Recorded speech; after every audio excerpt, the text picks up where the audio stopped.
अनमोल वचन अखिल भारतीय संत मत सत्संग के संस्थापक और गृहस्थ में आनंद योग के जनक परम संत महात्मा परम पूज्य श्री यशपाल जी महाराज अर्थात परम पूज्य भाई साहब जी द्वारा प्रतिपादित इन अनमोल वचनों का पालन करना अति आवश्यक है।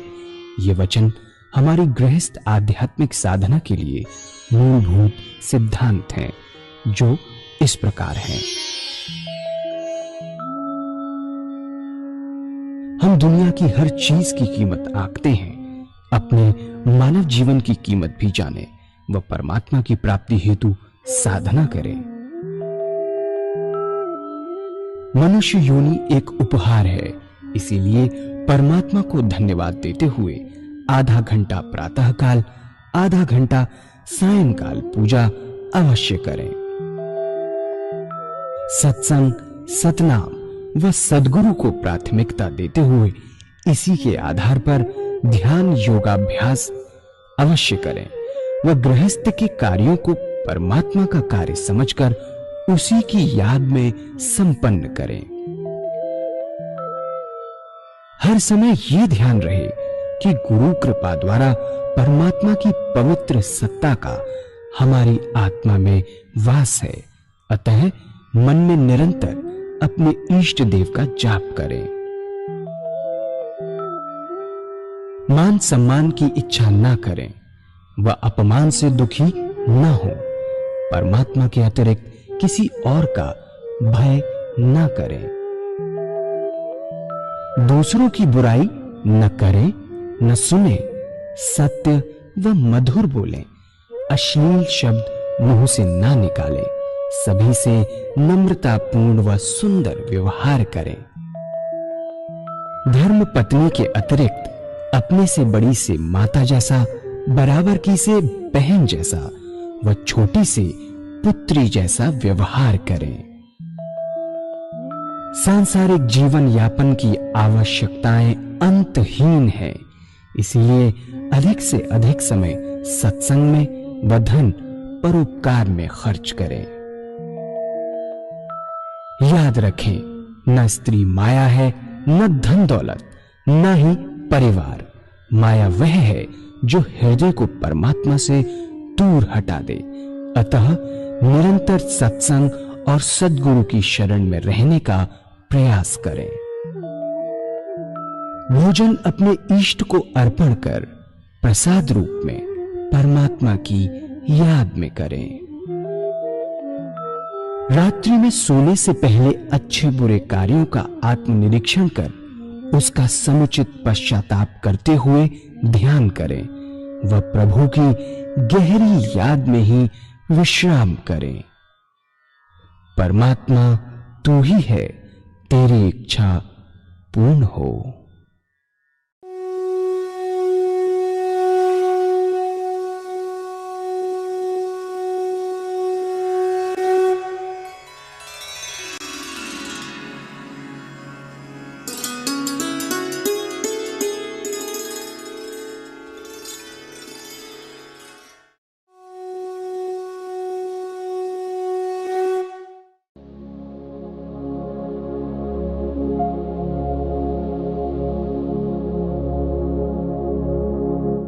जय सद्गुरुदेव जय पद शरणम श्री स्वरूप चरणों शरणम। जय सद्गुरुदेव जय पद शरणम श्री स्वरूप चरणों शरणम। तो अभी एक भजन होगा, आप भजन के साथ साथ सभी भाई बहन जो तरीका बताया इस तरीके से ध्यान करने की प्रैक्टिस करेंगे।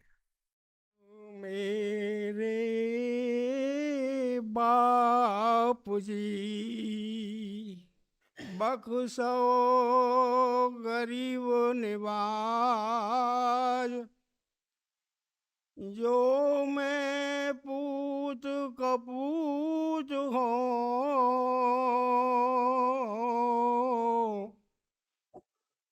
तो पिता को ला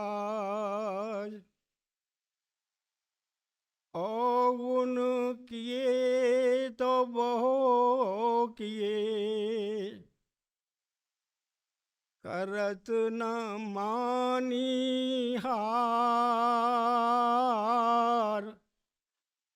भावे वंदा बकसिए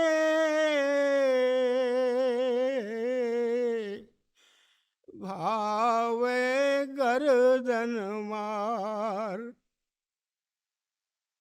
मेरे दिल में रहने वाले मुझसे नकाबो क्यों है मेरे दिल में रहने वाले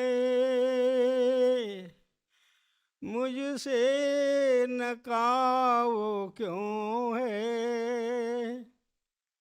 इतना मुझे बता दे मुझसे हिजाब क्यों है मेरे दिल में रहने वाले मुझसे नकाब क्यों है इतना मुझे बता दे मुझसे हिजाब क्यों है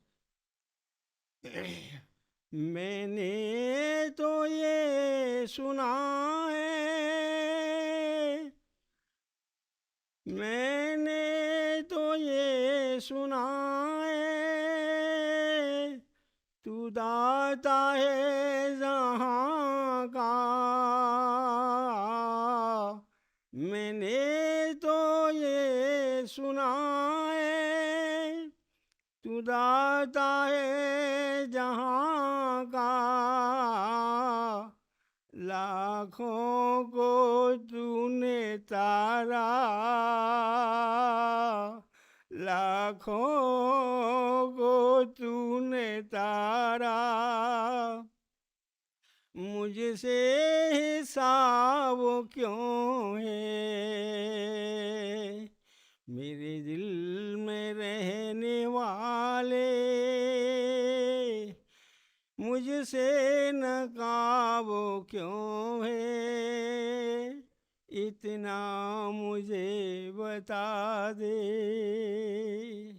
मुझसे हिजाब क्यों है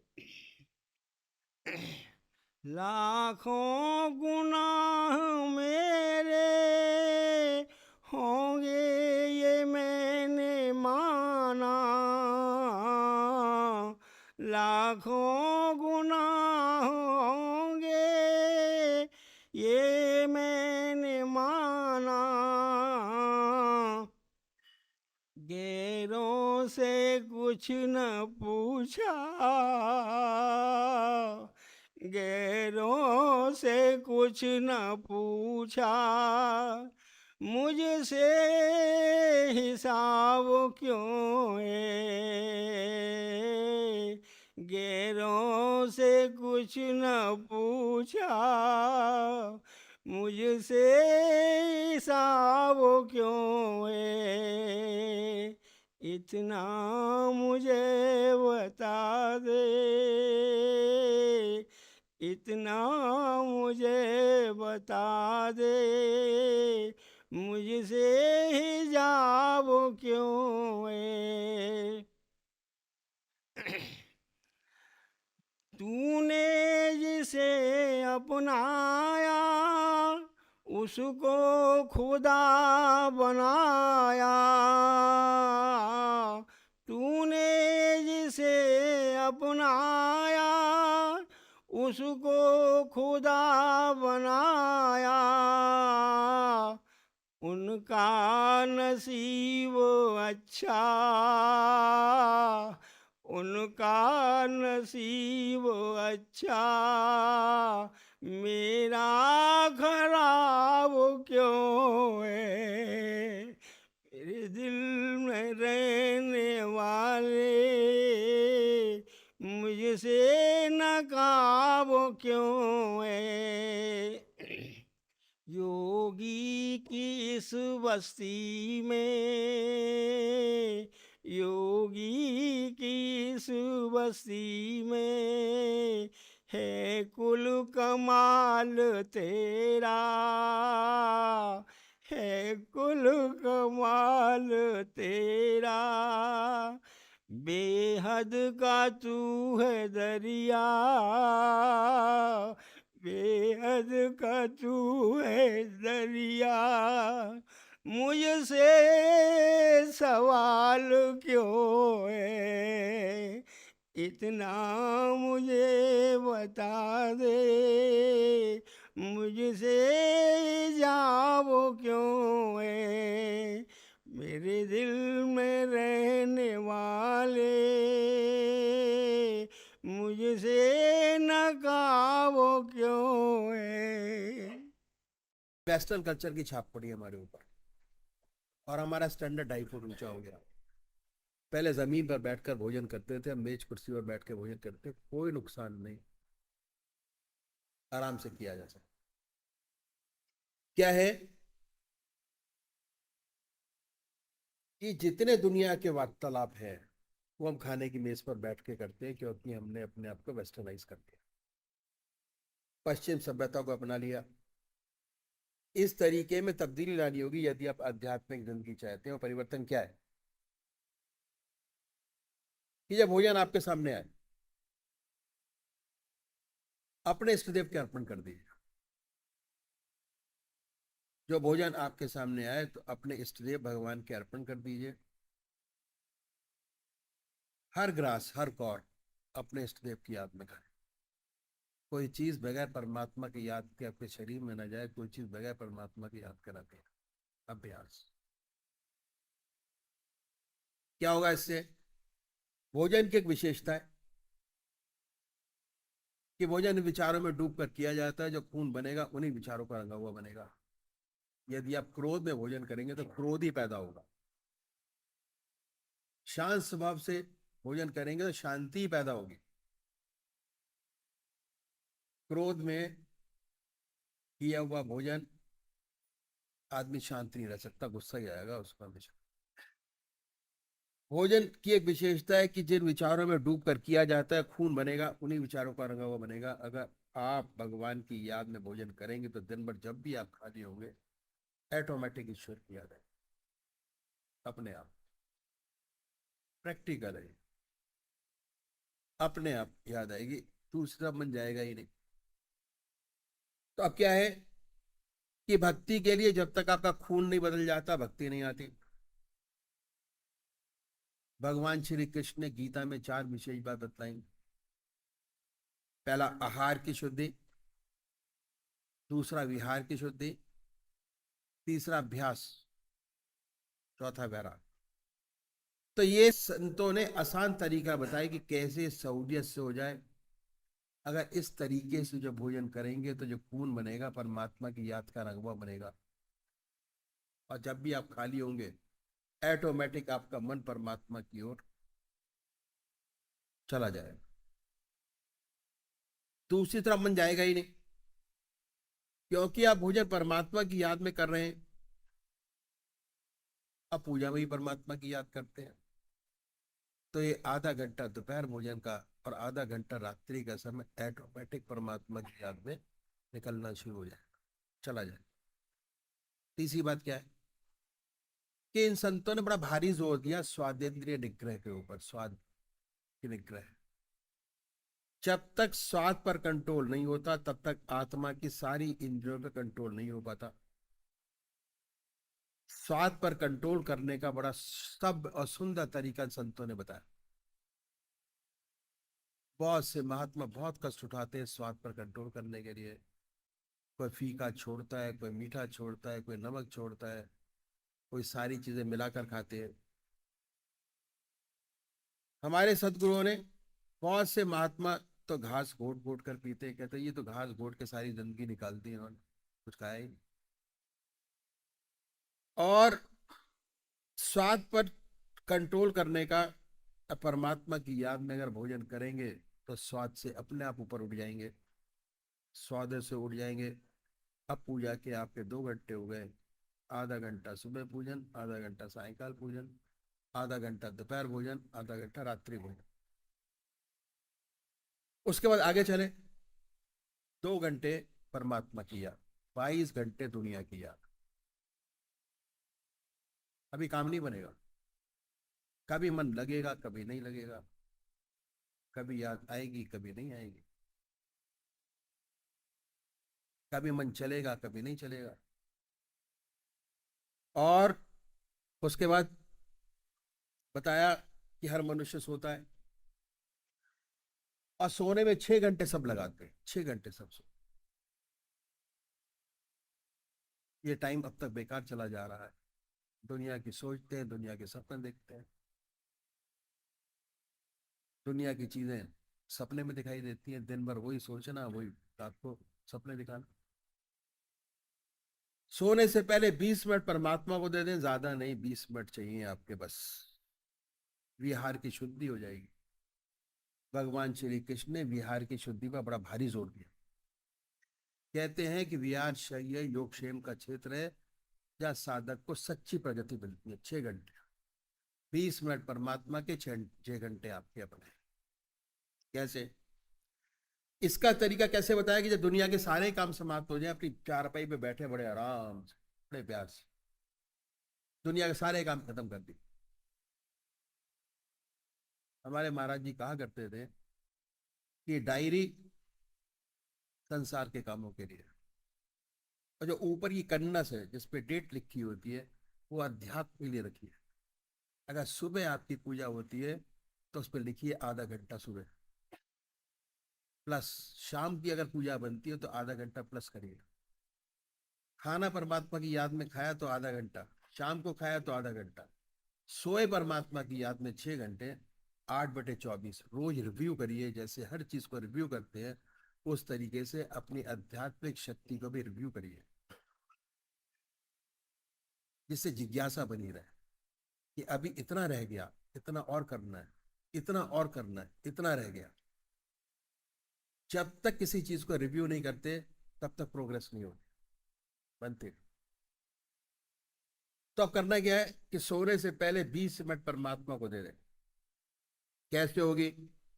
जब दुनिया के सारे काम समाप्त हो जाएं, आप अपनी चारपाई पे बैठे, आसन लगाने की कोई जरूरत नहीं, कोई जरूरत आसन, बड़े प्यार से बैठिए, बैठकर आत्मनिरीक्षण कीजिए। कैसे? अपनी आत्मा से पूछिए आज कोई आपसे अच्छा काम बना क्या?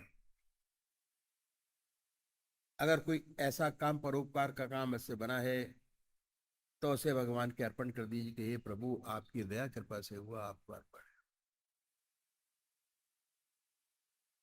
ठीक है? अगर ये करना शुरू करेंगे तो जो प्रतिरोध की भावना होती है कि हमने इसके लिए ये कर दिया, वो कर दिया, उसने हमारे लिए कुछ नहीं किया, उससे मुक्ति। पहली चीज कहते हैं ना, नेकी कर कुएं में डाल। भाव ही पैदा नहीं होगा, क्यों किया, करा, हो गया। अगर ऐसा कोई परोपकार का काम किया तो भगवान के अर्पण कर दीजिए कि हे प्रभु आपकी कृपा से हुआ, इस सेवक में कहाँ शक्ति है कि इससे कोई ऐसा काम बने। आपने अवसर प्रदान किया और मैंने कर दिया। अवसर भी वही देता है, आदमी के बस की बात नहीं है। आदमी के बस की अपने आप से चलना भी नहीं है, न खाना अपने बस की बात, न उठना सुबह उसकी बात है। हमारे महाराज जी बहुत अच्छी बात कहा करते थे कि आप सोए रात को, परमात्मा ने उठा दिया तो जिंदगी है, ना उठाए तो मौत है। वो भी आपके हाथ में है। बहुत बहुत बारीकी चीजें जो थी बड़े आराम तरीके से समझा दिया करते थे कि ऐसे करोगे तो ऐसे होगा, ऐसे करोगे तो ऐसे। Practical, total practical. तो हर चीज को, इस अच्छाई को भगवान के अर्पण कर दीजिए कि हे प्रभु आपकी दया कृपा से हुआ। उसके बाद सोचिए कि आपके अंदर कोई कमी तो नहीं है। किसी के पास जाने की जरूरत नहीं है। आपकी आत्मा आपका सबसे बड़ा गाइड है, वो अपने आप बताएगी कौन सा अच्छा काम आपने किया और कौन सी कमी आपके अंदर है। उसमें से सबसे छोटी सी कमी को पकड़े, मैं थोड़ी सी एग्जांपल देता हूँ आपको। अगर आत्मा कहती है कि आपकी जिंदगी में काम है, क्रोध है, लोभ है, मोह है, अहंकार है, अगर ऐसी कोई चीज नजर आती है तो बहुत बड़ी चीज है। छोटी छोटी बड़ी चीजें होती हैं जो रिपीटेडली होती रहती। कोई भी इंसान ऐसा नहीं है जिसके मन के अंदर 2000 से ज्यादा कमियां रहती है पूरी जिंदगी के अंदर। ये कर दिया, वो हो गया, वो हो गया, वो हो गया, वो हो गया। बैलेंस है। जैसे जैसे ये आदतें छूटती चली जाएंगी, आपका इधर का बैलेंस हल्का होता चला जाएगा, पूजा के अंदर मन अपने आप लगना शुरू हो जाएगा। तो ये चीजें ज्यादा होंगी, वो बैलेंस हल्का होगा। दिस ऑल इज बैलेंस, विचार होगा। तो इसके लिए हम भगवान के सामने प्रायश्चित करें कि हमें इन कमियों से मुक्ति करें। और इसका सबसे अच्छा तरीका हमारे महाराज जी ने बताया, जो मैं आपके सामने रखता हूं, कि हम अपनी आत्मा से पूछें। क्या तरीका है? कि अगर ऐसी कोई चीज नजर आई, नहीं है, बड़ी अच्छी बात, अगर आई तो बहुत बड़ी चीज है। क्या कि हम अपनी कमियां में सबसे छोटी सी चीज को पकड़े जो आराम से हो जाती, और ये लगता है कि इसको छोड़ देंगे तो हमारा जीवन में थोड़ा सुधार आना शुरू होगा। प्रायश्चित करें और भगवान के सामने प्रायश्चित करें, परमात्मा इन कमियों से मुक्ति करे। प्रार्थना बहुत बड़ी चीज है। परमात्मा के सामने ऐसा करते हैं तो हमारी आत्मा बहुत ऊंचा उठाता चला जाता है। सबसे अच्छा तरीका, हम अपनी आत्मा से पूछें। जो आदतवश हो जाते हैं, छोटी सी बात को पकड़ें, बड़ी को ना पकड़ें। स्टार्टिंग बड़ी छोटे से, जैसे पूजा करते हुए बड़े प्यार से थोड़ी सी चीज से आधा घंटे से शुरू करें। ये नहीं कि आप 2 घंटे बैठ के पूजा कर रहे हैं, नहीं होगा।